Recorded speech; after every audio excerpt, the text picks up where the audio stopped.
खबरों की तफसील। तेलंगाना के शादनगर में खातून वेटरनरी डॉक्टर को जिंदा जला देने के वाक़े के खिलाफ एहतजाज का सिलसिला जारी है। खातून डॉक्टर के कसूरवारों को कड़ी से कड़ी सजा देने की मांग की जा रही है। मुल्क भर में खवातीन सड़कों पर उतर आई हैं। हैदराबाद में तलबा तंजीम ABVP ने मुलजमीन को मौत की सजा देने की मांग की है। उन्होंने खवातीन की सिक्योरिटी को यकीनी बनाने की भी मांग की।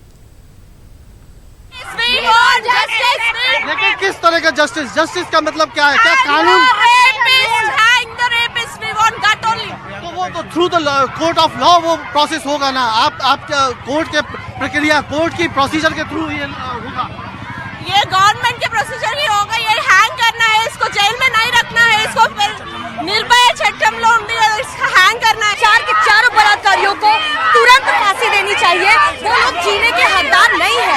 जो जानवरों से भी ज्यादा बदतर हरकतें करते हैं, ऐसे लोग समाज में रहने के हकदार नहीं है, ऐसे लोग जीने के हकदार नहीं है। कि कॉन्स्टिट्यूशनल वे में इंडियन पीनल कोड हमारी जिस तरीके की बातें कहती है, एक संवैधानिक तरीके से न्याय मिलना चाहिए हर एक छात्रा को। हमारा वही एकमात्र लक्ष्य है कि उनको फांसी की सजा सुनाई जानी चाहिए। जनता में आक्रोश, और आपको मेरे पीछे की भीड़ में पीछे खड़ी हुई लड़कियों में देख सकते हैं कि कितना गुस्सा है उनके अंदर आज इस बात को लेकर। तेलंगाना के शादनगर में वेटरनरी डॉक्टर की इस्मत रेजी और कत्ल मामले में मुलविस मुलजमीन को सख्त से सख्त सजा देने की मांग जोर पकड़ रही है। मुल्क भर में लोग सड़कों पर एहतजाज कर रहे हैं। दिल्ली में भी तलबा और दीगर तंजीमों ने एहतजाज किया। जंतर मंतर पर धरने पर बैठे इन तलबा ने मुलजमीन को सख्त से सख्त सजा देने की मांग की है। ये पार्लियामेंट में सरकार सो रही है। अगर सरकार के अंदर सांसें होती तो उनको फर्क पड़ता कि इस देश की बेटियों के साथ क्या हो रहा है।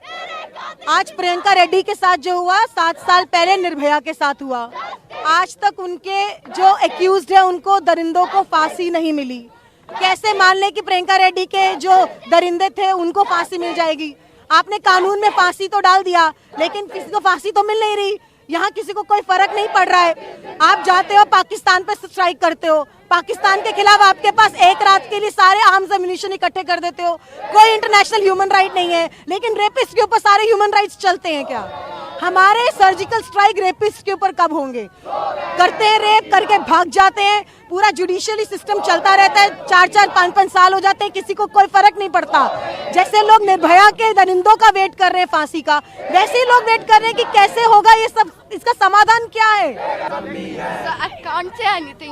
तो मैं भी 18 की हूँ, और जब मैं कॉलेज से घर आती हूँ तो मुझे पता है कैसा अनसेफ फील होता है। मेरे पेरेंट्स फोन करके पूछते हैं, बेटा आप घर पहुँच गए हो सर? तो बार बार उनका कॉल करना, मुझे पता है वो कितना परेशान है। हम अपने घर से इतने दूर है सर, कब तक ये चलेगा? कब तक? आप कुछ भी कर लो सरकार, आपको जो करना है कर लो, बट प्लीज लड़कियों को सेव कर दो। सर मैं फर्स्ट टाइम इसका पार्ट बनी हूँ, और मैं चाहूँगी कि हर लड़की अगर ऐसे प्रोटेस्ट में पार्टिसिपेट कर रहा हो, वो अवेयर हो जाए, तो किसी की हिम्मत नहीं है उसे छू के भी दिखा दे। तो मैं चाहती हूँ कि वो अपने हक के लिए खुद लड़े। इन लड़कों से ज्यादा यार लड़कियाँ हो। बस सर, वी वांट जस्टिस।